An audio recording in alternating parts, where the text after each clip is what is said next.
नंतर वळूयात इतर बातम्यांकडे।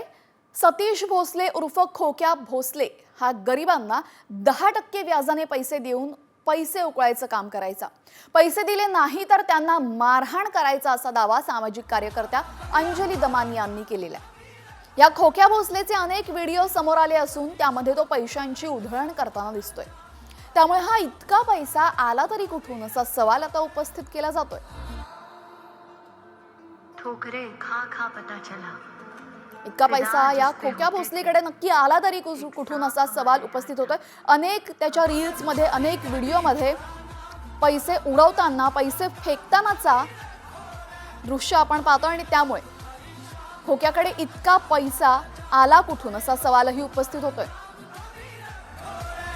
दरम्यान अंजली दमानी यांनी मोठा दावा केलेला आहे। गरिबांना 10% व्याजाने तो पैसे द्यायचा आणि जर पैसे त्यांनी दिले नाही तर त्यांना हाणामारी करायचा असा दावा यावेळेस अंजली दमानी यांनी केलेला आहे। म्हणजे दोन्ही हातात जे तो दागिने, गळ्यात दागिने, बोटात अंगठ्या घालतो, हे सोनं कुठून आलं म्हणा, हे सगळ्याचं आता त्यांना एक्सप्लेनेशन देण्याची गरज आहे की या व्यक्तीकडे एवढा पैसा आला कुठून।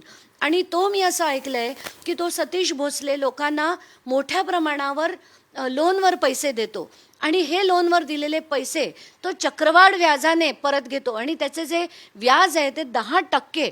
हे कार्यकर्ते सगळे कॉन्ट्रॅक्ट्स घेतात, हफ्ते गोळा करतात, खंडणी मागतात आणि हे जे गुंडाराज महाराष्ट्रात वाढत चाललंय याच्यावर आता मुख्यमंत्र्यांनी बोललं पाहिजे आणि हे सगळं थांबवलं पाहिजे।